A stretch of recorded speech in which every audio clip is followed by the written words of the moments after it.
Hi everyone, welcome to the channel. Today I'm just doing a solo overnighter in the woods. It's a day after the summer solstice, so I've got loads of lights. It's about 20 past 8 right now, and I've just arrived probably like half an hour ago, just got my hammock and everything set up.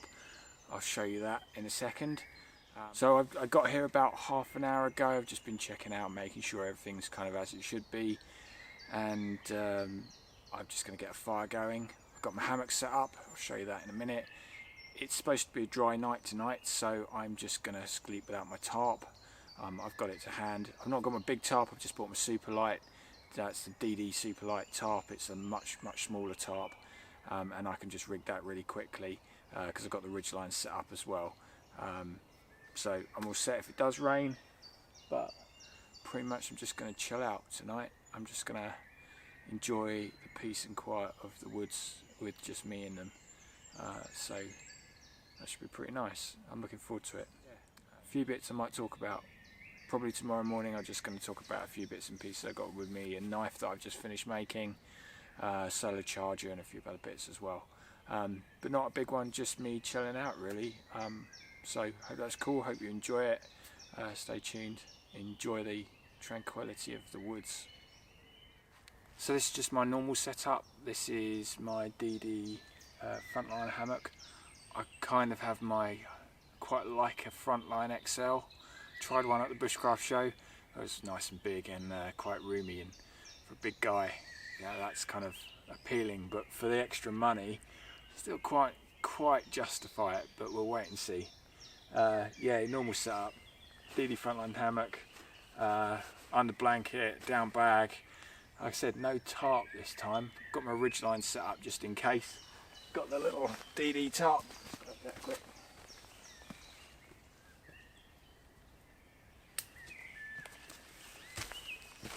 Yeah, so this is the DD super light tarp, and you can see how small that thing is. It's really good. I've used it quite a bit, used it in Sweden for a whole week. It's a great bit of kit and it packs down so light. I've just been using my bigger tarp, my Tatonka 4TC tarp of late, and that's nice and giving me lots of options when the weather's not good. So yeah, a bit of this just in case it rains, but it's not forecast to. So I'm gonna just be chilling out without a tarp tonight and enjoying the stars hopefully.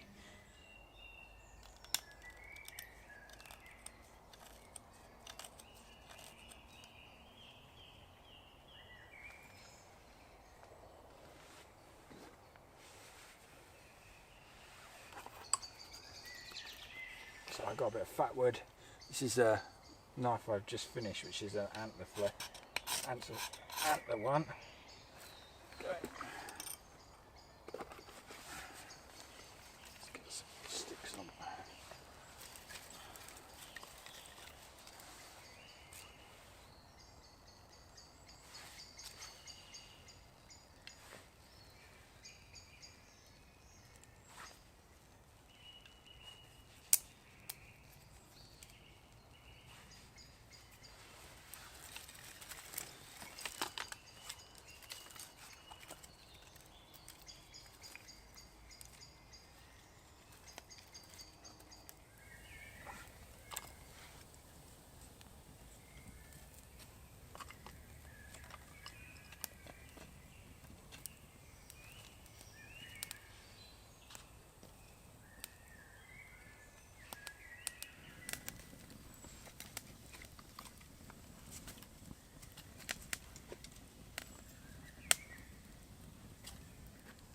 So there you go, that was the fire.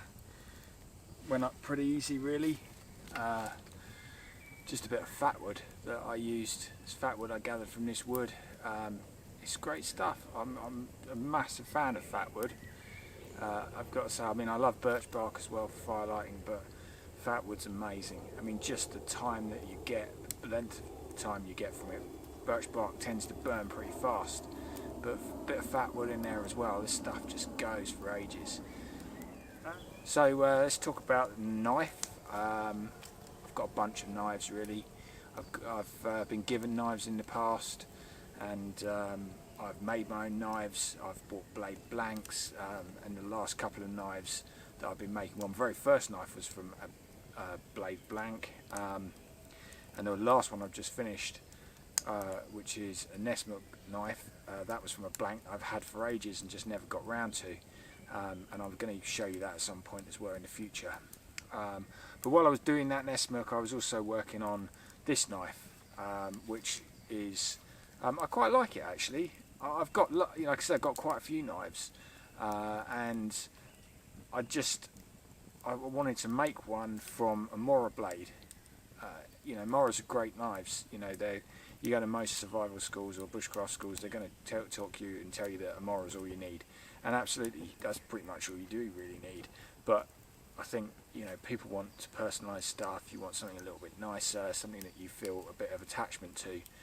And I've got a bunch of Moras, and really they're just, you know, almost disposable in some ways. But I wanted to make something a little bit different, so put a bit more fuel on the fire quickly.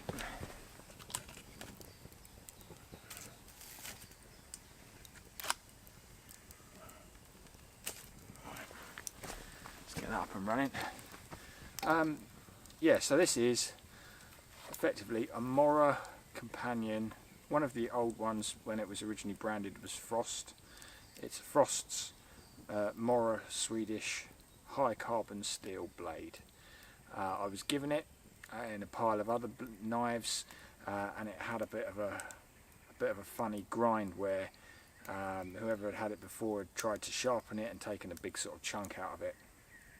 And all I did was tape this part of the blade and then cut the handle off it, the plastic handle off, to give me the sort of, it's not full tang, it's not stick tang, it's just sort of like a quarter tang blade. And I was looking at what I was going to do with it, and had a nice bit of antler, which is this bit, and I made an antler ferro rod before. You've seen me do that on another video,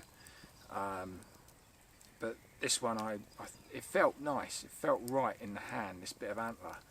So I bought a bit of brass, and I made this ferrule. I cut and drilled and then filed a gap just wide enough for the Mora blade to slide in.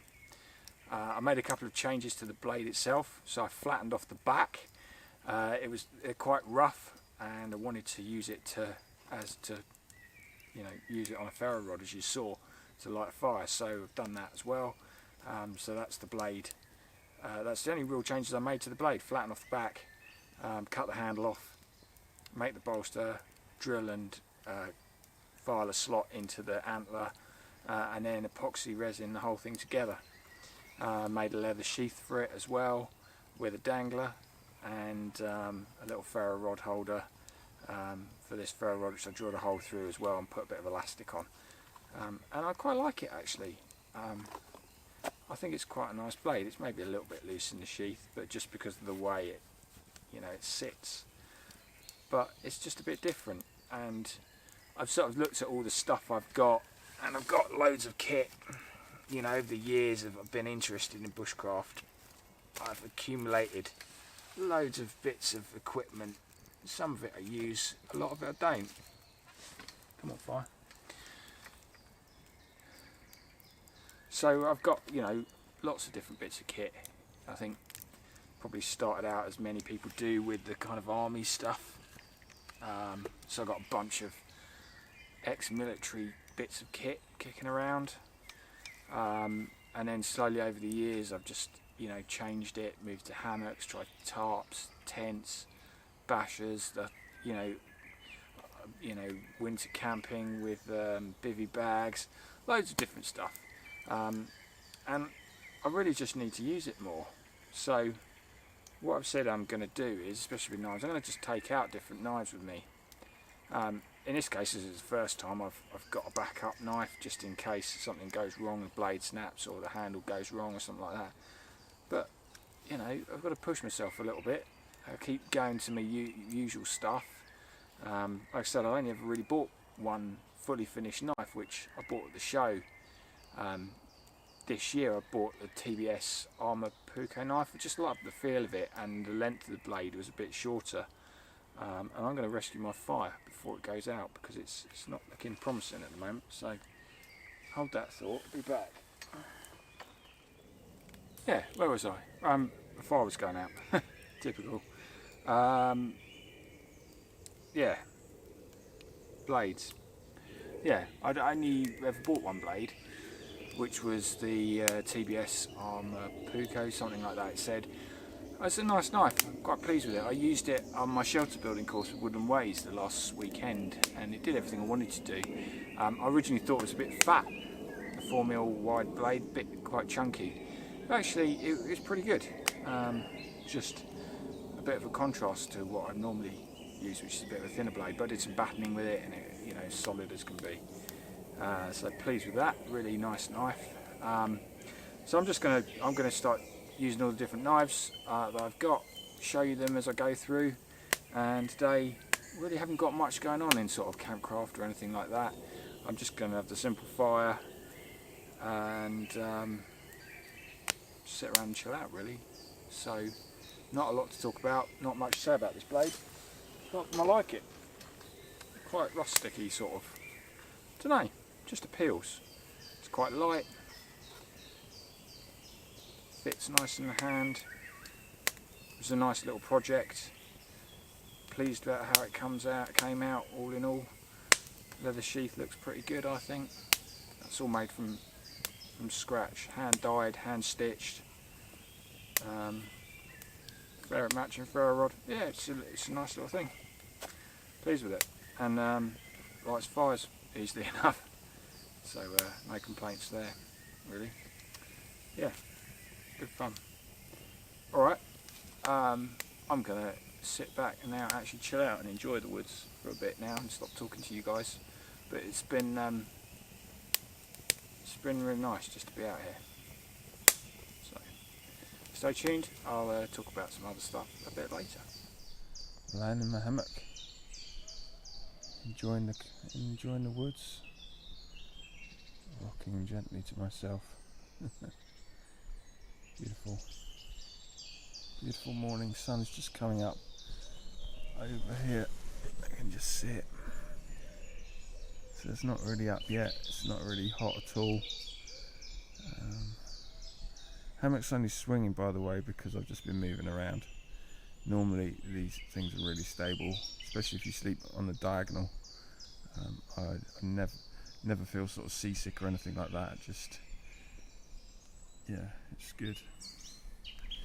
And yeah, don't really ever show you inside the hammock. So let's have a look at what's going on. Just a little bit right inside the hammock. See, fully enclosed by the bug net, which is midge proof as well, which you need in Britain because of the black fly, midges as we call them. Horrible things, bite nothing else. Got some pockets in here. So in the hammock we've got these little stitched in pockets. So I've got my phone and the charger where it's been charging up overnight. I'll do a little bit on that later because that's a great charger. And now I've got a solar panel that goes with it as well. I've got my head torch in this bucket over here, and there's 2 more at the bottom as well, or at the top depending which way you're sleeping around, but basically there's 4 internal pockets, good for stashing a few little things. At some point, probably a project for the future is to think about an organiser. I think I could probably hang some stuff up here off the ridgeline. But actually I've got an uninterrupted view of the canopy, which I really like.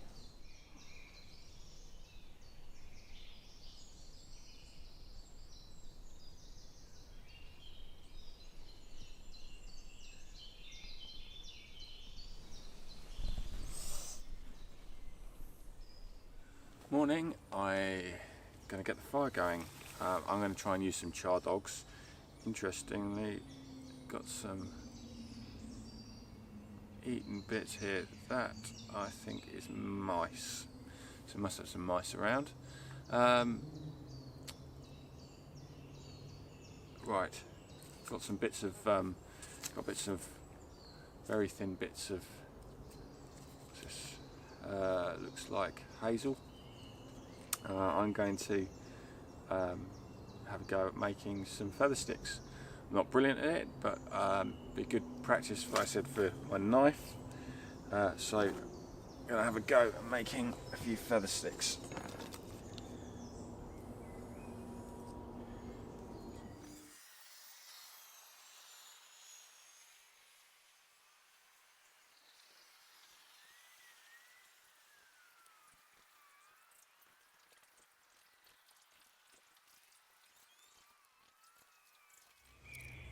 It's not great, it's not too bad, let it go.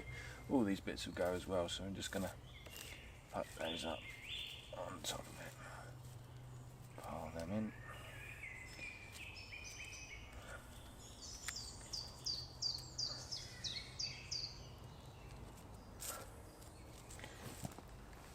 Put that down by the fire.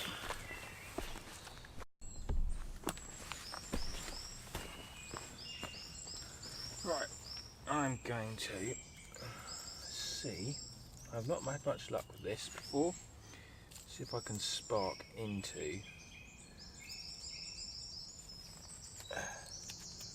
some char dog here.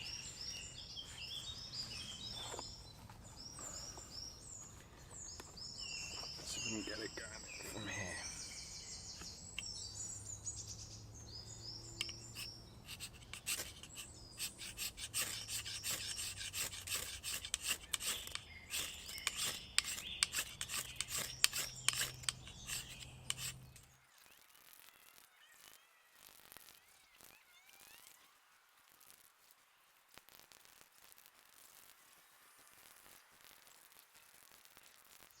Humidity.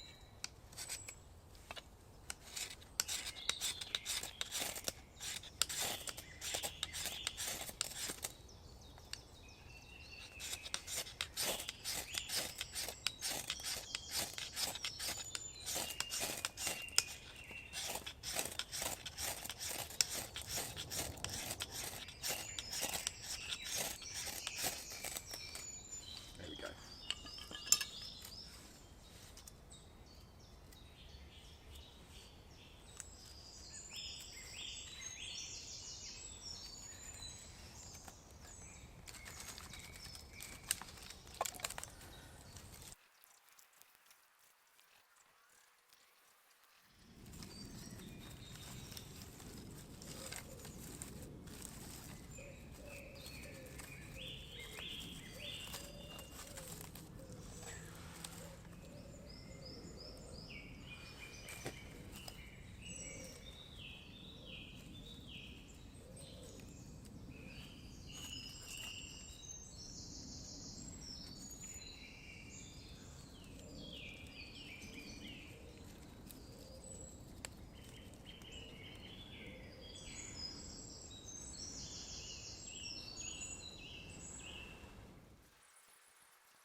Got there in the end.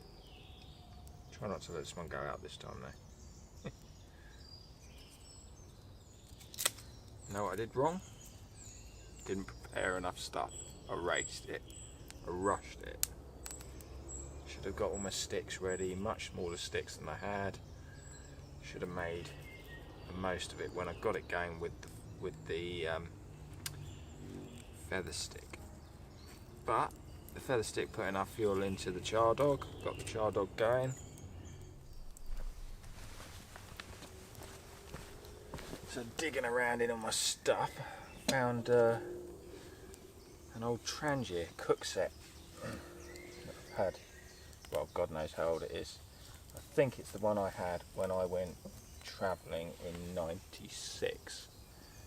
So it's old, it's still good.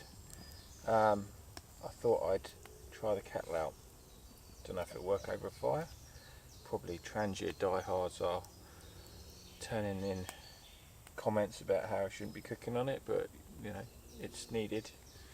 And I don't want to boil a big kettle, so I've got this little kettle I'm going to try.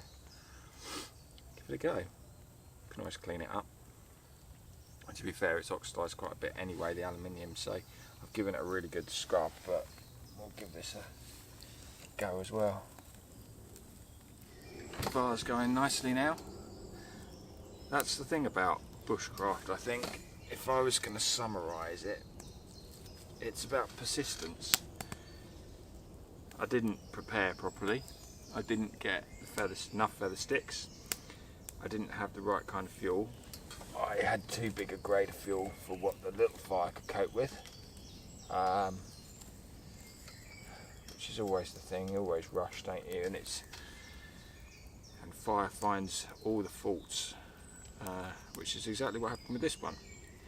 It found the faults that I hadn't quite prepared properly, and as a result my fire went out.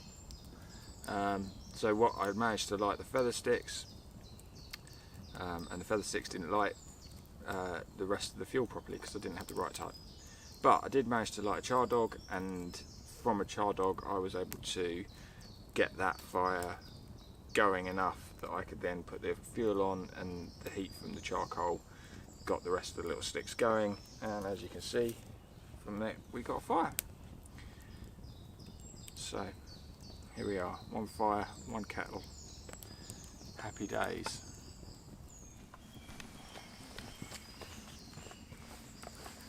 Well, that is kettle.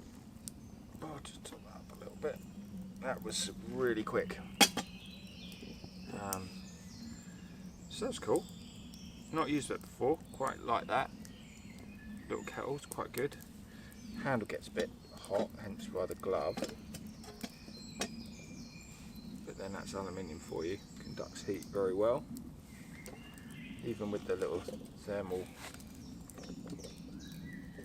yeah, it's hot. I mean, it's got a little shield thing, but it's really hot. But that's all I need fire-wise today. Not really, I'm not cooking anything. I've just literally made a cup of tea, little small cup of tea. Fire's doing really well. I'll just try and burn up as much of these bits as I can. Leave a tidy fireplace. But I'm not going to cook a lot of stuff. Just have a tea and yeah. Good, we'll talk about some stuff in a minute. Gonna have a breakfast, have some tea, and then we'll talk about a couple of other bits. Yeah, it's been great. Really had a peaceful time. The last, hour or so, went back into my hammock, had a nice chill out. Got the fire going, you saw that. Rushed it. Shouldn't have rushed it, but we got there. Kettle worked out quite well. That was quite cool. Just something different, really. Like I said, what I've got is loads of stuff that I've accumulated over the years. Stuff I just don't use very often. I've just got to decide what I really want to keep and what I don't. Like I've got lots of military stuff that I think I got early on, as some people do. And I've got stuff for all kinds of different occasions, just used to use it, really. But one of the things I wanted to show you guys was how I keep everything charged up. So mainly my phone, and I've got a power bank like a lot of people have got. So this is an Anker one. I've had other ones in the past, and generally they'll do like a couple of charges. This Anker one, I think it's the 20,100 or something like that. It's on Amazon. It's about 35 quid. It comes down in price. If you don't use it, use something like Camel. Just price track stuff, and when the price drops, you can get it cheap. I think I paid about just under 25 quid for this, and it's superb. It is definitely the best power bank I've ever had. This has done probably 5 charges, and it's only just dropped onto 3 bars. It's got a little indicator that tells you how much juice you've got in it, which is really handy. Other ones I've had have no indication. Well, they've had like a glowing bit, but they tend to fall off quite quickly. This thing seems to last forever. I really don't charge it that often. In fact, it probably makes the next thing that I'm going to show you a little bit kind of superfluous. But, well, before I get to that, actually, how did I find out about this one? Well, there's a guy called Justin Barber who his YouTube channel is really worth watching. I'll put a link if I can to it. He did a trip, I think it was like 64 days across the Newfoundland wilderness with his dog. And he took one of these, so I kind of looked at his and went, well, if it's good enough for that, it's pretty much going to be fine. And there's a truckload of positive Amazon reviews on there as well. But one of the things I quite fancied, didn't really need, was the solar charger that goes with it, which is this one. And I got that for Father's Day from the girls and from my wife, so really pleased with that. I thought I'd show you this as well. So it folds out. It's not too heavy. It definitely, if you're a weight weenie, you're going to be unhappy because it's going to be heavier than you really want. It's got a little pouch here which you can put your phone in if you're charging it directly, and it's got a little red LED indicator that tells you when it's making charge. So even in this light, it's making some charge. I have charged my phone directly from it. It's not as good as the power bank. So my plan all along was basically to charge the power bank from using the solar panel. So it's a little bit tight, but it will fit in and close up. And basically what I tend to do on longer trips is use the solar panel to charge up the power bank, which will then charge up the phone. Because there's not really consistent light in the UK all the time. And so you're not going to get a consistent rate of charging, and also drops it and so having this charging the power bank is a better option, I think, in my opinion. I've not tried it yet though, so watch this space and see how that goes. Again, this Anker gets some really good reviews on Amazon. I think it's the same one that Justin Barber used as well on his trip. But initial test says that it does work in sort of overcast weather. It is putting out some charge even as I'm sitting here now. But yeah, you're looking forward to testing that in Anker, so watch this space. I'll do a full-on review of this once I've given it a good test over the next few months. But I would really say that the Anker stuff is great. I mean, the power bank's awesome. This does seem to work really well. No complaints from my side so far. Definitely the best way of charging your electronic equipment that I've found so far. But let me know if you've got something, if you've seen something else that works, or you've got something else that works really well for you. Let me know. I'd be really interested to see how they compare. So thanks for watching. I hope you've enjoyed my little chill out in the woods, really.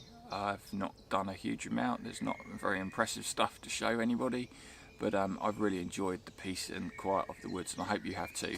So stay tuned. I'll see you in the woods soon.